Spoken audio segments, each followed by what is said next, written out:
Hello mga guys, ayan at andito nga ako sa munisipyo ng bayan ng Tanay. So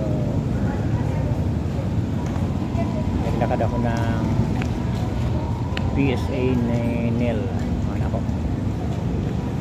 So andito ako ngayon sa harap ng munisipyo. Napaganda guys ng munisipyo dito sa bayan ng Tanay.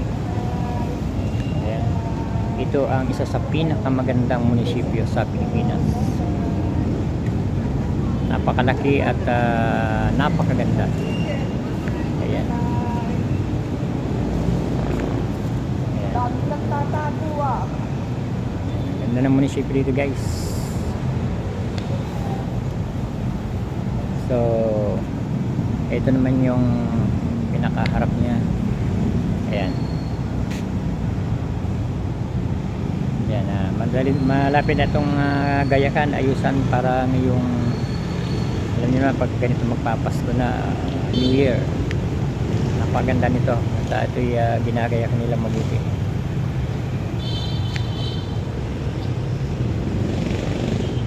So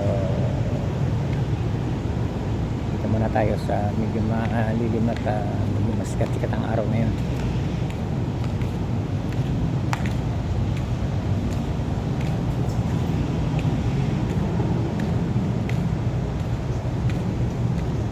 Sikat ng araw. Yan, okay naman, tapos na. Okay na yung aking nilakad. So nabigyan na tayo ng resibo, nakapagbayad na rin tayo at babalikan na lang kung ano, nakalagay naman sa resibo kung kailan ba pwedeng balikan yung ano. Ayun guys, napakaganda ng munisipyo dito. Dati inabot ko ito, kumbaga ito yung matandang munisipyo noon, kumbaga lumang luma pa yung design niya, pero ngayon talagang napakaganda.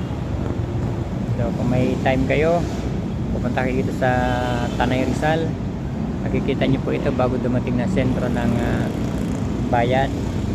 Makikita nyo po itong Tanay munisipyo, municipality of Tanay. So ito pa lang po yung harap, sa harapan pa lang po ito. Yan. Tingnan nyo mga viewers. Ngayong bago magpasko or New Year, napakarami po yung ilaw at napaganda po dito sa gabi. Yan, actually meron na pala eh. Yan, may mga nakalagay na sa halaman.